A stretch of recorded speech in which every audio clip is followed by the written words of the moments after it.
मेरे प्यारे बच्चों, यह द्विघात समीकरण का जो अनुप्रयोग है उससे संबंधित प्रश्न हैं। यह कभी कभी 6 नंबर में भी आ जाता है बेटा, छोटे प्रश्न में भी यह 4 नंबर 3 नंबर में भी आ सकता है। लेकिन ध्यान से देखना बेटा, यह सवाल इसी पर हम बनाने का तरीका भी आपको सिखा देंगे। अगर थोड़ा सा आप ध्यान से देखेंगे तो सवाल बनाने की तरीका भी सीख लेंगे बेटा। साथ साथ हम सवाल बनाने की तरीकाएं भी सिखाएंगे आपको। देखिए, हम इसको बता दें, यह चौथा स्लाइड है, वीडियो है द्विघात समीकरण का। इसमें ax² + bx + c इसलिए लिख दिए हैं कि आप लोग जानिए कि सर द्विघात समीकरण से संबंधित चीज़ें पढ़ा रहे हैं। पहला सवाल है बेटा, यह सवाल देखिए हम लिख दिए हैं 6 क्वेश्चन, और 6 क्वेश्चन को सॉल्व करेंगे, फिर इसके बाद मिटाएंगे, फिर 6 क्वेश्चन लिखेंगे बेटा। देखिए क्या है, 2 क्रमागत संख्याओं के वर्गों का योगफल 41 है। बेटा ये 2 क्रमागत, पहले हम क्रमागत के रूबरू करा दे बेटा। क्या होता है क्रमागत? जैसे एक संख्या 3 है तो अगली क्रमागत 4 है ना, इसके क्रमागत 4 है, इसके क्रमागत 5 है, 6 है, एक क्रमागत संख्याएं हैं। लेकिन बीजगणित में इसको हम यदि मानेंगे कि माना संख्या x है, माना पहली संख्या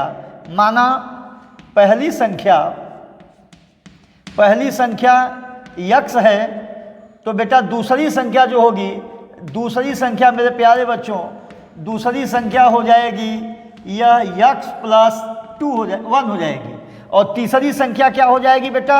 x + 2 हो जाएगी। चौथी संख्या क्या हो जाएगी? चौथी संख्या हो जाएगी x + 3। तो हम आपको केवल इतना बताएं बेटा कि पहला सवाल, अगर क्रमागत पहली संख्या x मानते हैं तो उसके क्रमागत मतलब 1 जोड़ देना, x + 1, उसके क्रमागत x + 2, उसके क्रमागत x + 3। इतनी जानकारी हो जाए तो ये तीनों सवाल आप समझ लेंगे। और इसी जगह कुछ सवाल हम लिखे बेटा, सम विषम की जब बात आएगी मेरे प्यारे बच्चों, 2 क्रमागत सम संख्याएं, अगर पहली क्रमागत मान लो 6 मान लिए तो सम संख्या है, तो दूसरी क्या हो जाएगी? 8 हो जाएगी ना। तो 6 में 8 कैसे आया? यानी इसको हम 6 + 2, यानी सम संख्याओं में 2 जोड़ दिए, यानी एक क्रमागत 6 है तो दूसरी क्या आएगी? 8, यानी 6 × 2 = 8। तीसरी को अगर करेंगे बेटा तो यह 10 हो जाएगी, यानी 6 + 4। तो हम जब संख्या मानेंगे मेरे प्यारे बच्चों, अगर इसको हम संख्या मानते हैं बेटा ना, तो अगर पहली सम संख्या x है तो दूसरी हो जाएगी x + 2, तीसरी हो जाएगी x + 4। इसके विषम में भी समझ गए? अच्छा, विषम के लिए भी यही नियम है बेटा। अगर हम विषम करते हैं तो विषम संख्या भी 2 के बाद आती है ना। जैसे एक 5 है तो दूसरा 7, यानी 2 जोड़ा जा रहा है बेटू। तो इसी तरीके से अगर विषम भी मानते हैं बेटा ना, पहला विषम अगर x है तो दूसरी x + 2 होगी, क्योंकि सम भी 2 के बाद आता है, विषम भी 2 के बाद आता है।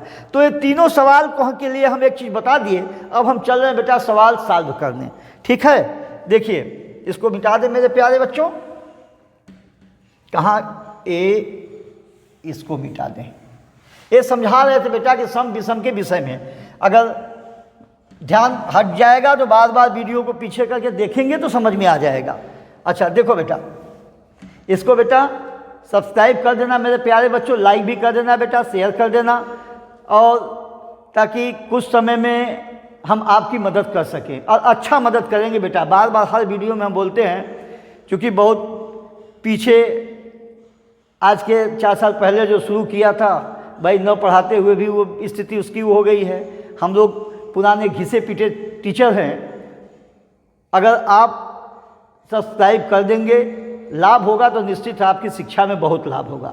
हर चीज़ की जानकारी आपको मिलेगी बेटा, पढ़ाई की स्थिति को लेकर, और कम पैसे में आप बिना पैसे में भी पढ़ सकते हैं मेरे प्यारे बच्चों। देखिए, 2 क्रमागत संख्याओं का, अब यहाँ सवाल शुरू कर रहे हैं बेटू।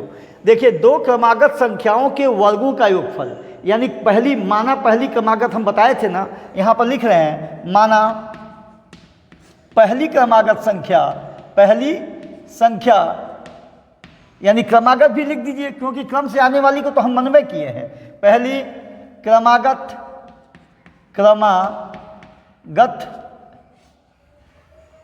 एक संख्या x है, संख्या x है,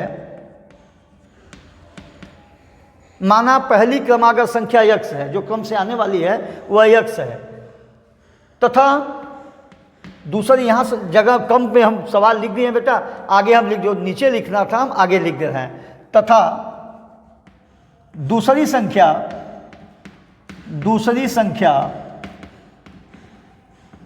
यक्स प्लस 2 होगी, यक्स प्लस, सॉरी, पहली क्रमागत यक्स है तो दूसरी यक्स प्लस 1 होगी, यक्स प्लस 1 होगी। ये समझ गए बेटा, पहली संख्या अगर 5 है तो दूसरी 5 धन 1 होगी, तो यहाँ यक्स माने हैं तो दूसरी यक्स प्लस 1 होगी। तीसरी कहता तो यक्स प्लस 2 होता। यहाँ एक तो लिखे हैं ऐसे सवाल। देखिए, दो क्रमागत संख्याओं के वर्गों का योगफल 41 है, तो यानी पहली संख्या क्या है, यक्स है, प्लस दूसरी संख्या यक्स प्लस 1 के वर्गों का योगफल, के वर्गों का, यानी पहली संख्या का वर्ग प्लस दूसरी संख्या का वर्ग। लिख दे पूरी बात। ये पहली संख्या यक्स माना दो क्रमागत संख्याओं के वर्गों का योगफल, पहली संख्या यक्स है तो उसका वर्ग, दूसरी संख्या यक्स प्लस 1 होगी तो उसका वर्ग का योगफल। योगफल कितना आता है बेटो, 41 आता है। तो संख्या बताओ। अब इसको हम किससे सॉल्व करेंगे बेटा, वही इसको पहले क्या करते हैं, द्विघात समीकरण बनाइए। यक्स स्क्वायर प्लस ए प्लस बी के होल स्क्वायर से ए स्क्वायर प्लस बी स्क्वायर लिख दीजिए, चाहे 2ab वाला पहला लिख दीजिए। 2ab, 2a का मान यक्स है, b का मान 1 है बेटा, प्लस बी स्क्वायर, बी का मान कितना है बेटा, 1 का स्क्वायर इक्वल टू 41 हो जाएगा। यहाँ पर बेटा यक्स स्क्वायर 2 यक्स स्क्वायर हो जाएगा। छोटा लिखा रहा है क्योंकि एक ही साथ हम 6 सवाल लिख दिए हैं बोर्ड पर। 2 यक्स स्क्वायर 2 यक्स स्क्वायर। अगर आपको वीडियो साफ न आए बेटा ना, तो क्या होता है, उसको क्वालिटी बढ़ा लीजिएगा, क्वालिटी बढ़ा के देख लीजिएगा। X square 2 x square plus ये होगा 2 एक कम में 2 यक्स, यहाँ पर कितना है बेटू, प्लस 1 का स्क्वायर 1 इक्वल टू 41। अब इसको यहाँ ला देते हैं बेटा, तो यहाँ हो जाएगा मेरे प्यारे बच्चों 2 यक्स स्क्वायर प्लस 2 यक्स।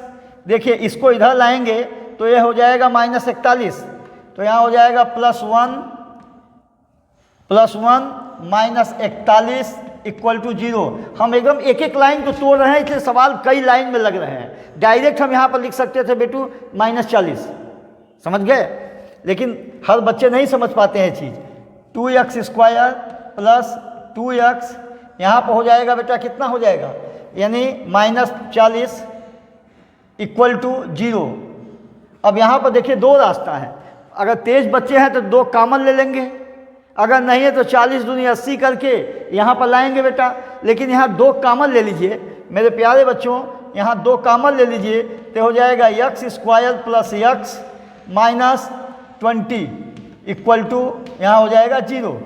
फिर बेटा यहाँ इंटू है, जब इधर आके बटा हो जाएगा x square plus x -20 equal to 0/2 equal to 0।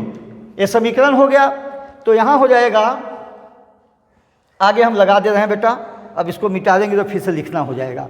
यहाँ पर हो जाएगा यक्स स्क्वायर, देखिए यक्स स्क्वायर 20 एक, यहाँ 1 है, 20 से कम में 20 को ऐसा अभाज्य गुणनखंड यानी खंडित कीजिए, विभाजित कीजिए जिसका योगफल या अंतरफल, हालांकि अंतर होगा, अंतरफल यहाँ 1 आए तो 5 चौका 20 और 5 में से 4 गया 1, यानी वह संख्या 5 4 है। तो यहाँ पर हल कर रहे हैं बेटा, x square plus 5 -4 x -20 equal to 0। गड़बड़ हो गया, हम इसको लिख, अच्छा देखिए 20 हो गया तो यहाँ हो जाएगा बेटा x square plus 5 x plus -4 x -20 equal to 0। इतना समझ में आ गया होगा बेटा। यहाँ यक्स कॉमन ले लीजिए, यक्स प्लस 5 यहाँ बचेगा बेटा, और यहाँ जब -4 कॉमन लेंगे बेटू तो यहाँ हो जाएगा -4 कॉमन तो यक्स बचेगा, माइनस प्लस और 4 पंजे 20 इक्वल टू 0। प्यारे बच्चों यहाँ पर हो जाएगा, लीजिए सवाल को बाद में हम लिखेंगे 18 को ऐसे। चलिए इस सवाल को बाद में फिर से हम लिख देंगे।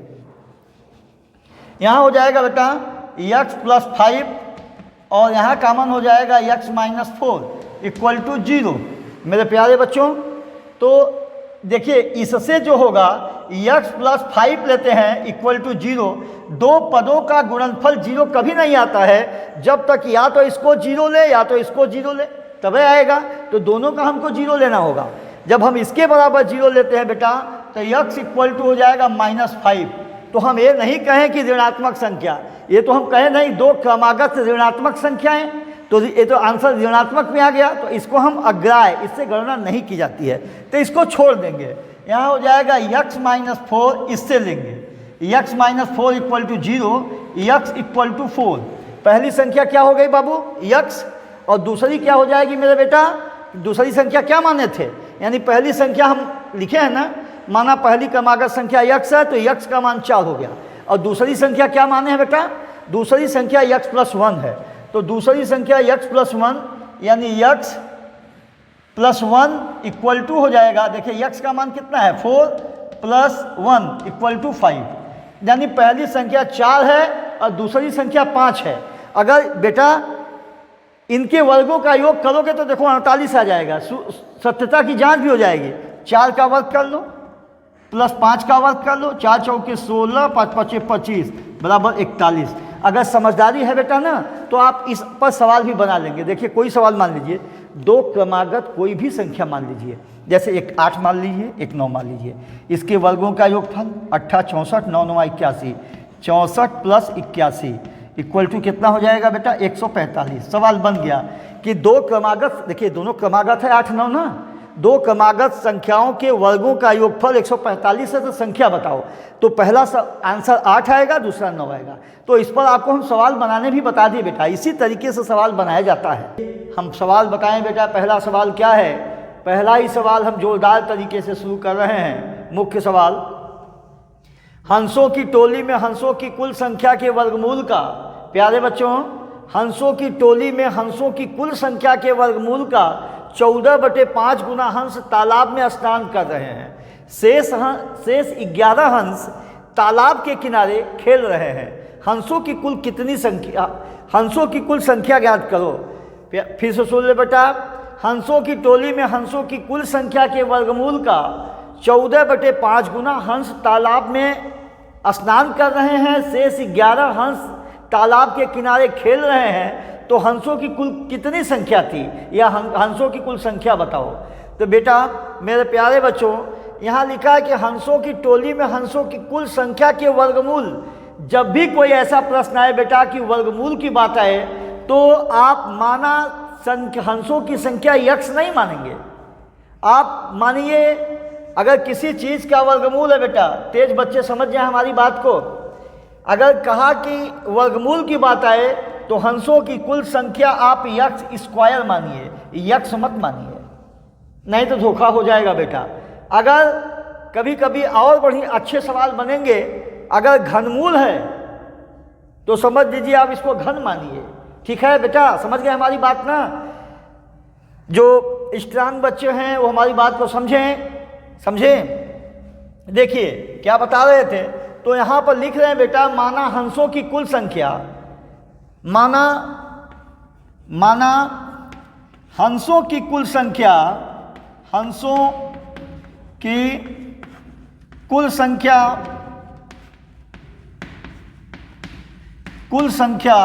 x² है। बेटा यहाँ हंसों की कुल संख्या में x² माने, क्यों? क्योंकि यहाँ वर्गमूल का 14/5 गुना है। ठीक है ना।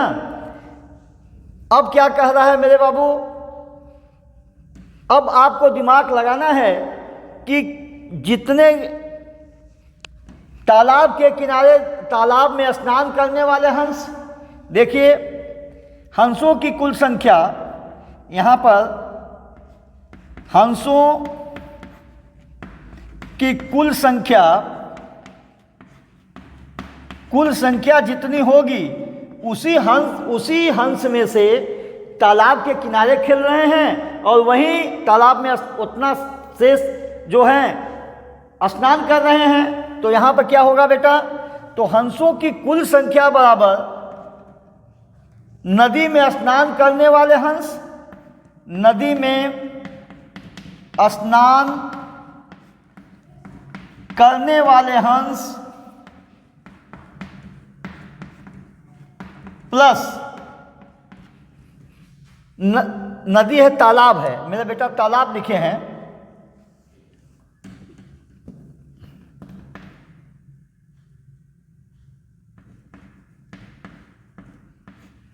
प्लस तालाब के किनारे खेलने वाले हंस।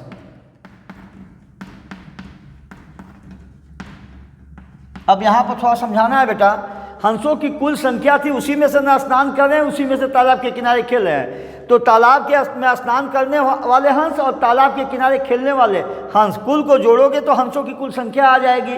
तो हंसों की कुल संख्या कितना हम माने हैं बेटा, यक्स माने हैं, यक्स स्क्वायर इक्वल टू तालाब में स्नान करने वाले हंस क्या हैं, तालाब में जो है स्नान करने वाले हंस यानी संख्या के वर्गमूल का, यानी संख्या के वर्गमूल, संख्या यक्स है तो संख्या का वर्गमूल हो गया। ये क्या है बेटा, ये संख्या का वर्गमूल है, यहाँ लिख दे रहे हैं संख्या का वर्गमूल। अरे भाई संख्या अगर यक्स है तो वर्गमूल जो हो जाएगा यक्स स्क्वायर हो जाएगा, अंडर रूट हो जाएगा। फिर से समझ लीजिए, कुल संख्या हंसों की यक्स स्क्वायर है तो उसका वर्गमूल यक्स स्क्वायर का वर्गमूल हो गया, ये का 14 बटे, देखो 14/5 गुना, यही है बेटा 14/5 गुना, यानी वर्गमूल का 14/5 गुना हंस तालाब में स्नान कर रहे हैं और शेष 11 हंस किनारे खेल रहे हैं, यानी प्लस 11। ये समीकरण बना बेटा। अब यहाँ पर क्या करेंगे मेरे प्यारे बच्चों, ध्यान से सुन लीजिए। यहाँ हो जाएगा यक्स स्क्वायर इक्वल टू, ये हो जाएगा 14/5, या यक्स स्क्वायर का वर्गमूल निकालेंगे बेटा यक्स प्लस 11। फिर से देख लीजिए मेरे बेटा, अब यहाँ पर यक्स स्क्वायर इक्वल टू, देखिए 14 में यक्स का ऊपर मल्टीप्लाई होगा, 14x प्लस 11×5 = 55। देख लो बेटा 11×5 = 55 बटे 5। अब यहाँ पर समझ लो 14x का मल्टीप्लाई 14 में होगा प्लस 11×5 = 55 बटे 5। त्रिज्या गुणा कर दे मेरे प्यारे बच्चों, यहाँ हो जाएगा 5 क्रॉस मल्टीप्लाई, यहाँ हो जाएगा बेटा 5x square equal to 14x plus 55, पक्षांतर कर दो बेटा, 5x square minus 14x minus 55 equal to, यहाँ हो जाएगा 0। अब यहाँ पर मेरे प्यारे बच्चों 55 और 5 में मल्टीप्लाई करेंगे तो यहाँ हो जाएगा 55 पंजे, यदि 55 में हम 5 का मल्टीप्लाई करते हैं तो 55 पंजे 275 होगा, और 275 का ऐसा खंड करना है कि 14 आना चाहिए। 275 का बेटा ऐसा खंड करिए, कितना आना चाहिए, 14 आना चाहिए।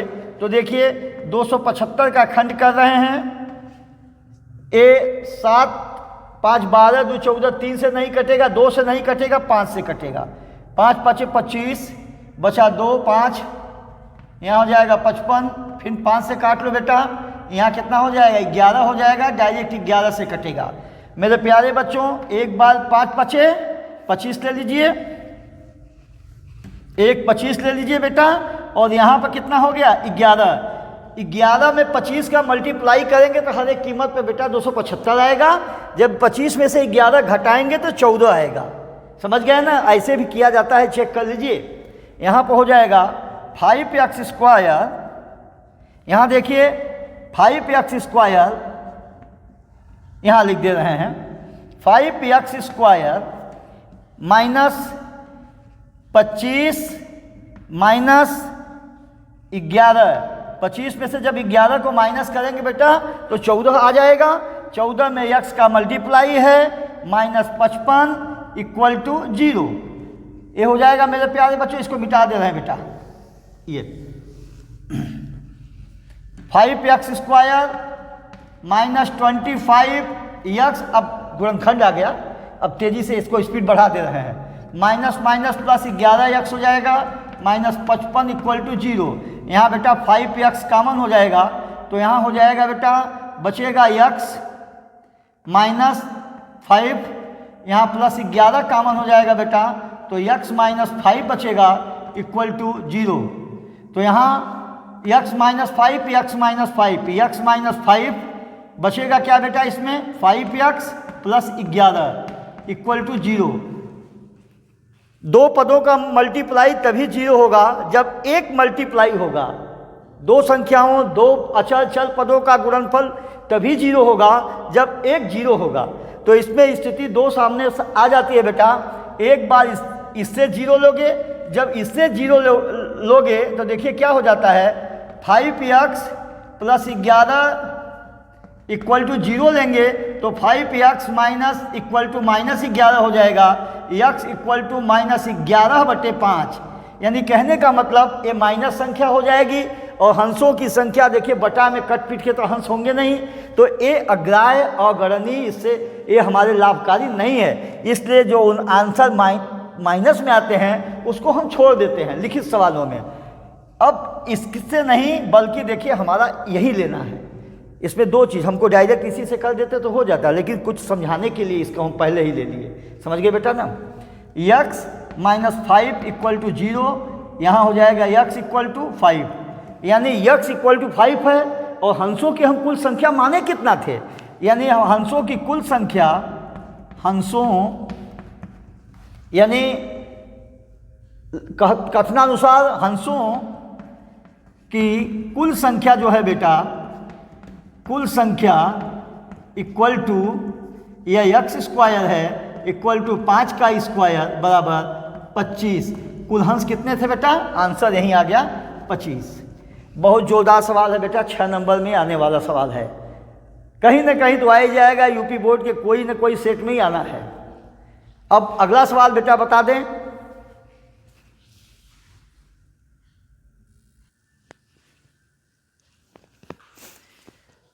देखिए बेटा अगला क्वेश्चन है, बहुत ही अच्छा सवाल है। 12 मीटर ऊंचे खंभे के 12 मीटर ऊंचे खंभे के शीर्ष पर एक मोर बैठा हुआ है। 12 मीटर ऊंचे खंभे के शीर्ष पर एक मोर बैठा हुआ है। खंभे की जड़ में सर्प का एक बिल है। 24 मीटर की दूरी से बिल की ओर आते हुए सर्प को मोर झपटता है। यदि सर्प और मोर का चाल समान है तो बताइए कि बिल से कितनी दूरी पर सर्प मोर को पकड़ लेगा। अरे सही, मोर सर्प को पकड़ लेगा।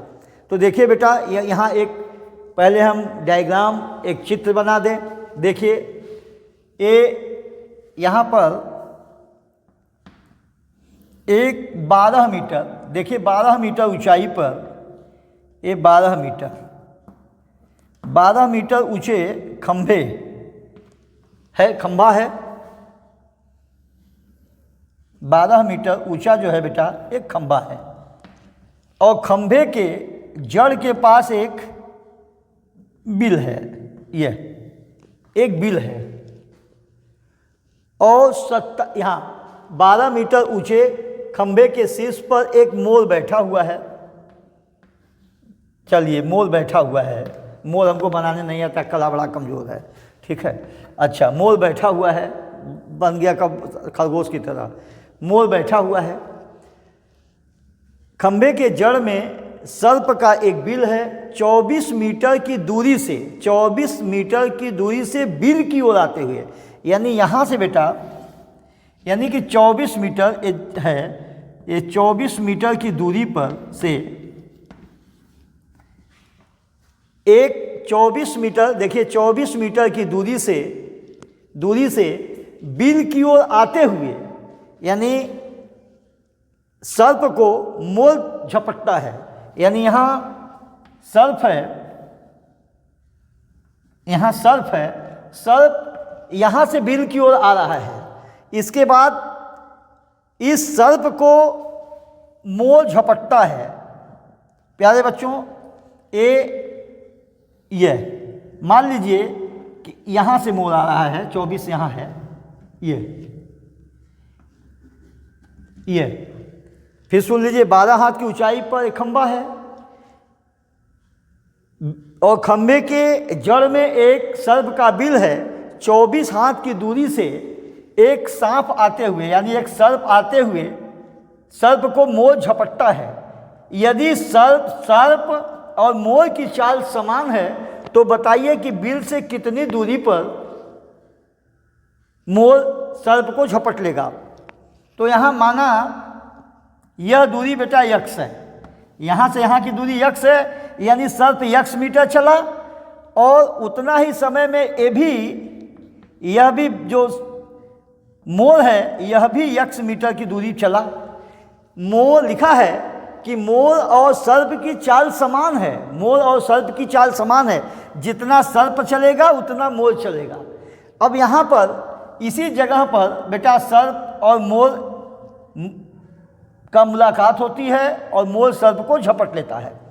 तो यहाँ से यहाँ की दूरी 24 है, यहाँ से यहाँ की दूरी यक्स है बेटा, तो यह दूरी जो हो जाएगी मेरे प्यारे बच्चों, ये 24 माइनस यक्स हो जाएगी। ये बात आप समझ गए होंगे बेटा। यह दोनों की चाल, सर्प की चाल मोर की चाल समान है, जितना यक्स ए चला तो यक्स ए भी चलेगा। तो यहाँ पर ये दूरी यक्स है तो पूरी दूरी 24 है, तो यहाँ जो हो जाएगी 24 माइनस यक्स हो जाएगी। अब यहाँ पर देखिए ए बी, यहाँ बिंदु सी ले लेते हैं, यहाँ हम डी ले लेते हैं। तो हम यहाँ लिखेंगे कि बी डी इक्वल टू, देखिए बेटा चित्र से B D equal to D C, यहाँ डी सी हो गया, इक्वल टू यक्स मीटर। अब त्रिभुज बी ए डी में, त्रिभुज बी ए डी में यहाँ पर पाइथागोरस प्रमेय लगेगा बेटा, यानी बी डी का स्क्वायर, देखिए बी ए का स्क्वायर, पाइथागोरस प्रमेय से कि बी ए का स्क्वायर प्लस ए डी का square equal to B D का स्क्वायर। ये हो गया बेटा, समझ गए होंगे पाइथागोरस प्रमेय पर, इसका स्क्वायर प्लस इसका स्क्वायर बराबर इसका स्क्वायर।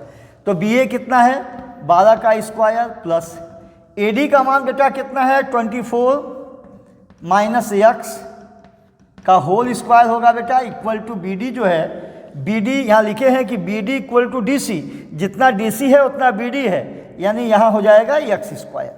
तो अब यहाँ सॉल्व कर रहे हैं तो स्पीड बढ़ाएंगे, यानी 144 यहाँ हो जाएगा a माइनस बी के होल स्क्वायर से 24 का स्क्वायर माइनस 2 इंटू ए, यानी 24 इंटू बी का मान यक्स है प्लस बी स्क्वायर यानी x square equal to x square. मेरे प्यारे बच्चों यहाँ हो जाएगा, लाइन आर्डर सही करेंगे तो देखिए 144 प्लस 24 में 24 का अगर मल्टीप्लाई करेंगे तो 576 आता है ना,